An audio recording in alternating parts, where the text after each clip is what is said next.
Hi everybody, this is Greg Tanner for The Mindful Eye and The Daily Critique. Today's image was submitted by Joanne, who's an advanced photographer from Virginia.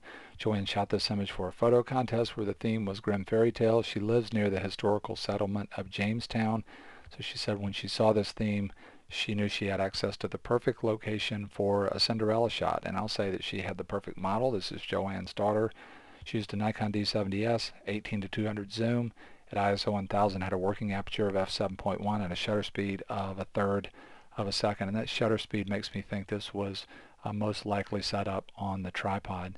Beautiful model, really beautiful framing of the setting. I love the balanced wraparound of the front and the back of the room around Cinderella here. I like the space that Joanne's giving to the top and bottom framing, very balanced. I like the placement of Cinderella sort of over here on a third. That's dynamic. I love the way that the room has become a character in the story because Joanne has given it to me just the right amount of space here. Really beautiful from a color standpoint. You know, you've got this historical setting that has all these earth tones, real muted colors, but then the white scarf and the white blouse here is really helping to make Cinderella the main subject. But the main thing to me that's really pushing this over the top and making it so beautiful is this real classical dramatic lighting. It's really interesting, you know, we've come to call this quality of light Rembrandt lighting, and Rembrandt was painting at about the same time that Jamestown was settled. It's a fun congruency to think about when you look at this image. What is Rembrandt lighting? It's sort of characterized by someone, typically we're thinking about portrait light here, and we're thinking about a portrait subject being in sort of dark pools of shadows with a single key light that's pretty high and to the side that drives a lot of dimension and form into the portrait subject. It's really interesting here. You're even seeing the classic sort of triangle on the shadow side of the face that we associate with Rembrandt lighting, you know, a lot of times when we're talking about looking at tighter portraits. Really beautiful classical quality of light. And when I think about perfect world improvement for this image, I really just think about accentuating, mainly accentuating the things I already like, bringing Cinderella forward a little bit more, um, accentuating this dramatic lighting pattern, but playing around with it in the front of the room, creating more of a lighting effect to create a little bit more of a dimensional image instead of just a one-note image with lighting. I'd like to cut down on a couple of things. I'd like to make it look like the light source here is more of a narrow light source so that we don't have so much light hitting in this corner. This is getting so bright and flattening out that's starting to compete with the main subject.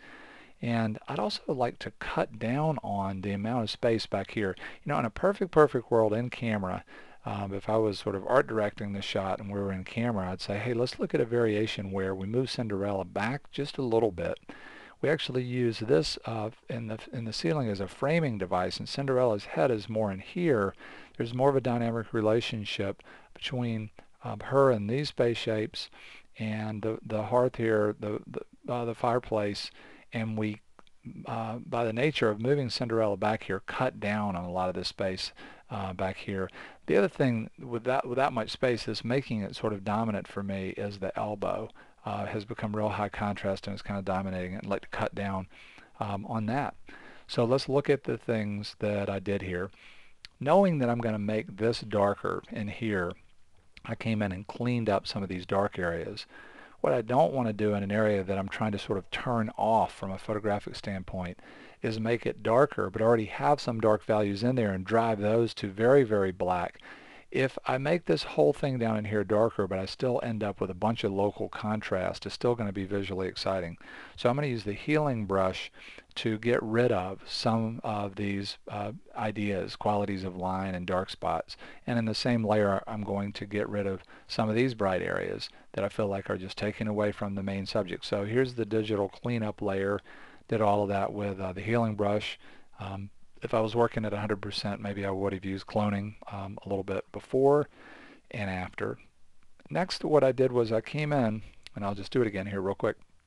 I used the marquee tool to make a selection all the way over to about the shoulder right there.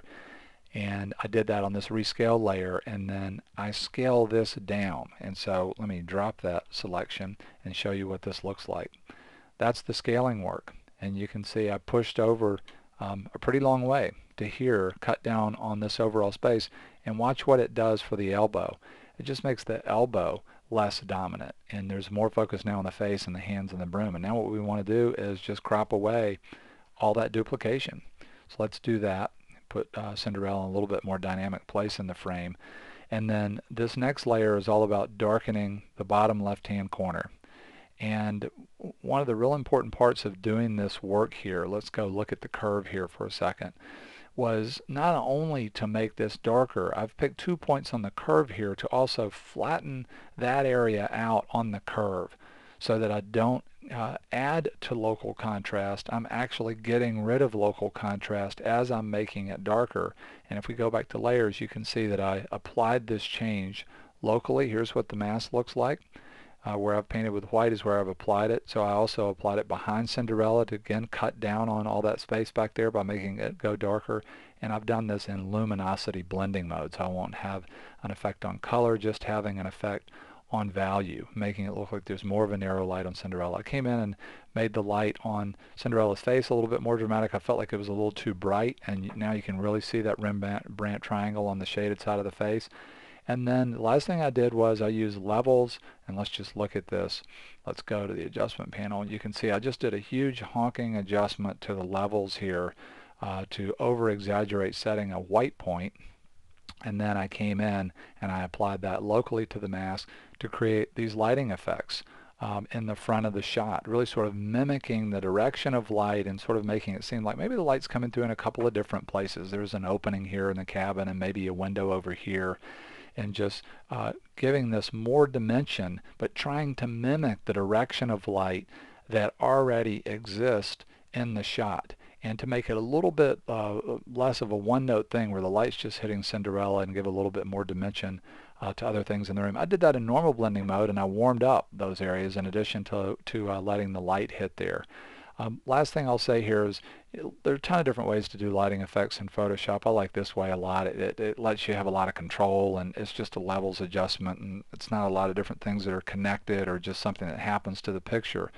And the other thing that I'll say about lighting effects is that you can learn all kinds of things about how to do these techniques in Photoshop. I'm not trying to be too blunt here, but if you don't actually ever work with lights or really study qualities of light, it'll make it harder to do the work in Photoshop. I'm not trying to be a master of the obvious. I'm really trying to encourage photographers to learn as much as you can about lighting if you're going to try and mimic those lighting effects in Photoshop. And it doesn't just have to be doing lighting with lights like strobe and hot lights. It could be studying painters. It could be studying cinema and learning different lighting patterns in that way. We already talked about the Rembrandt lighting pattern. Just some things to think about in terms of lighting. And let's go back as close as we can to the beginning here. A huge thank you to Joanne. Stunning, stunning environmental portrait of her daughter playing Cinderella.